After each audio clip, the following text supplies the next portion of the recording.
Lecture du livre du prophète Jérémie. Voici venir des jours oracles du Seigneur, où je susciterai pour David un germe juste, il régnera en vrai roi, il agira avec intelligence, il exercera dans le pays le droit et la justice.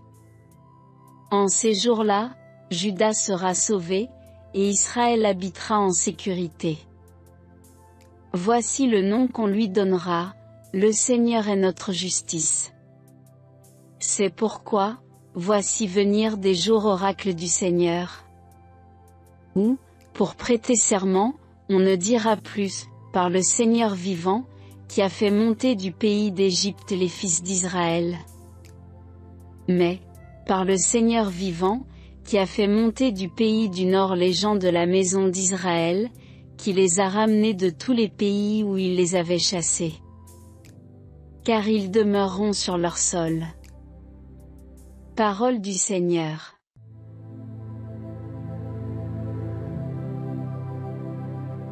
Dieu, donne au roi tes pouvoirs, à ce fils de roi ta justice. Qu'il gouverne ton peuple avec justice, qu'il fasse droit aux malheureux. Il délivrera le pauvre qui appelle, et le malheureux sans recours. Il aura souci du faible et du pauvre dont il sauve la vie. Béni soit le Seigneur, le Dieu d'Israël. Lui seul fait des merveilles. Béni soit à jamais son nom glorieux. Toute la terre soit remplie de sa gloire. Amen.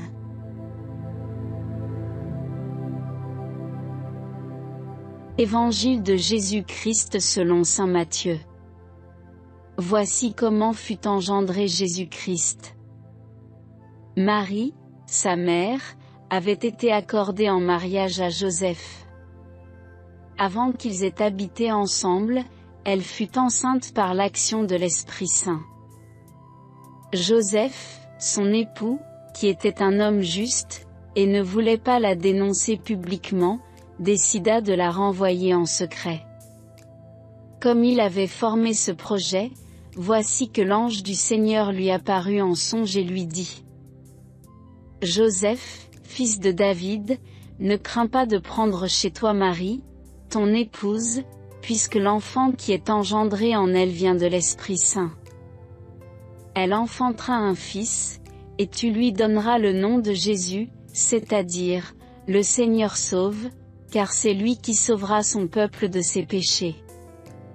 Tout cela est arrivé pour que soit accomplie la parole du Seigneur prononcée par le prophète.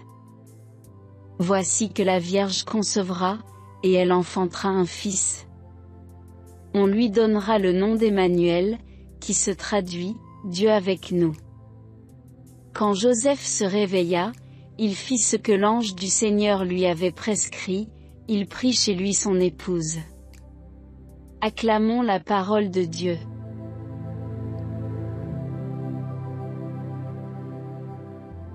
Les textes d'aujourd'hui nous introduisent dans le mystère profond et vertigineux de la fidélité de Dieu, de sa proximité et de sa manière de sauver. Dans un monde marqué par l'instabilité, les promesses de Jérémie surgissent comme une lumière dans la nuit. Le prophète parle d'un « germe juste », une image à la fois fragile et puissante.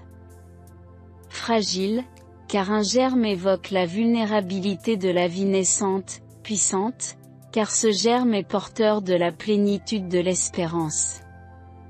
Ce « germe » est issu de la lignée de David, mais sa mission dépasse de loin la simple restauration d'un royaume terrestre. Il vient incarner une justice qui réconcilie l'homme avec Dieu et avec son prochain, une justice qui établit une paix profonde et durable, non pas selon les critères humains, mais selon le cœur de Dieu. Dans cette promesse, Dieu se révèle comme un père qui n'abandonne jamais ses enfants, même lorsqu'ils s'éloignent de lui. Il agit toujours avec fidélité, transformant les désastres en opportunités de salut. Ce « germe juste » est la preuve que Dieu agit au-delà des apparences. Là où tout semble mort, il fait surgir la vie, là où règne la désolation, il prépare une renaissance. Cette promesse s'étend à toute l'humanité, car le salut qu'il apporte transcende les frontières, les époques et les faiblesses humaines. Le psaume 71 amplifie cette vision messianique, décrivant un roi qui agit en écho à Dieu lui-même. Ce roi n'est pas un souverain dominateur, mais un défenseur des pauvres, un libérateur des opprimés. Sa justice n'est pas une justice punitive, mais une justice réparatrice, tournée vers la restauration de la dignité et de la communion. Ce psaume devient une louange prophétique, non seulement pour un roi humain, mais pour le roi qui vient, Jésus-Christ. Lui seul peut accomplir pleinement cette vision d'un règne où règne la paix et la justice, car il est à la fois pleinement homme et pleinement Dieu. Dans l'Évangile, ce règne promis s'incarne dans la simplicité et le mystère. Matthieu nous place devant Joseph, cet homme juste, confronté à une réalité incompréhensible. Marie, sa fiancée, est enceinte, et cet enfant n'est pas de lui. Face à ce dilemme, Joseph révèle une justice qui dépasse la loi mosaïque. Il ne cherche pas à se justifier ou à punir, mais à agir avec douceur et respect, choisissant de protéger Marie même dans ce qu'il ne comprend pas. Pourtant, Dieu ne le laisse pas seul face à cette épreuve.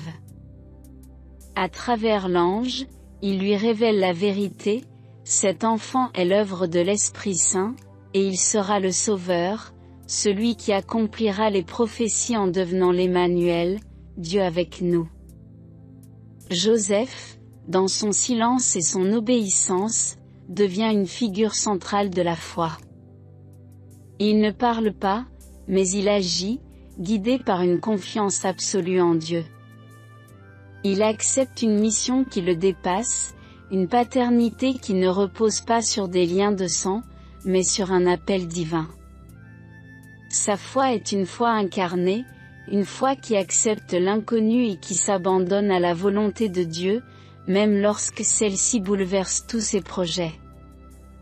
Joseph ne pose pas de questions, il n'exige pas d'explications, il s'en remet entièrement à Dieu, accueillant Marie et l'enfant comme un serviteur fidèle accueille la mission de son maître. Ces lectures nous révèlent un Dieu qui agit de manière surprenante et désarmante. Il ne se manifeste pas dans la grandeur ou dans des gestes spectaculaires, mais dans l'humilité et la discrétion.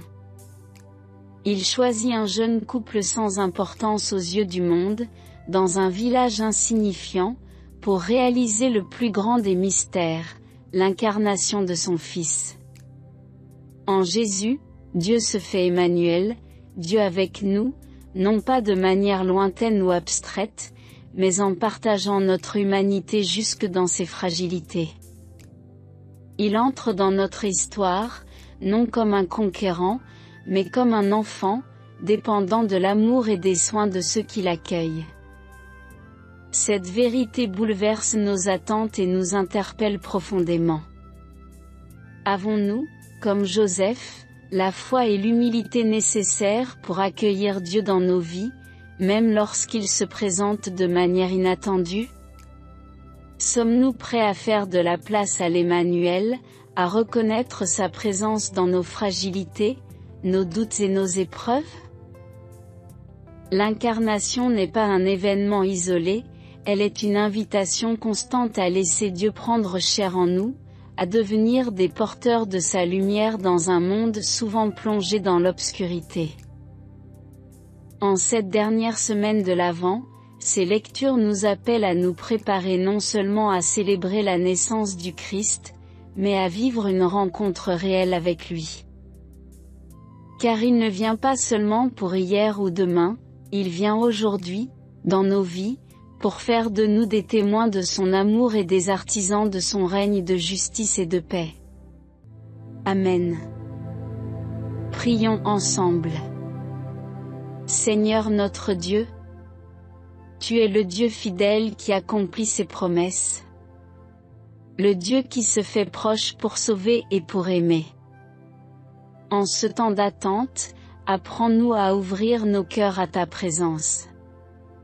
Aide-nous à accueillir Jésus, ton Fils. Comme Joseph l'a fait, avec foi, humilité et obéissance. Donne-nous de reconnaître en lui l'Emmanuel, Dieu avec nous, qui vient illuminer nos vies. Seigneur, rends-nous attentifs aux pauvres et aux opprimés, aux laissés pour compte et à ceux qui souffrent, afin que ton règne de justice et de paix se manifeste à travers nos gestes et nos paroles. Viens Seigneur, viens dans nos fragilités, dans nos doutes, dans nos vies parfois encombrées. Fais en nous ta demeure et transforme nos cœurs, pour que nous soyons les témoins de ton amour dans le monde. Nous te le demandons, Père. Par Jésus-Christ, ton Fils, notre Sauveur, lui qui vit et règne avec toi et le Saint-Esprit, maintenant et pour les siècles des siècles. Amen. Notre Père, qui es aux cieux, que ton nom soit sanctifié, que ton règne vienne, que ta volonté soit faite sur la terre comme au ciel. Donne-nous aujourd'hui notre pain de ce jour. Pardonne-nous nos offenses, comme nous pardonnons aussi à ceux qui nous ont offensés. Et ne nous laisse pas entrer en tentation, mais délivre-nous du mal. Amen.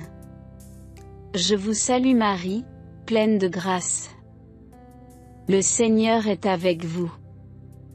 Vous êtes bénie entre toutes les femmes. Et Jésus, le fruit de vos entrailles, est béni. Sainte Marie, Mère de Dieu, priez pour nous pauvres pécheurs, maintenant et à l'heure de notre mort. Amen.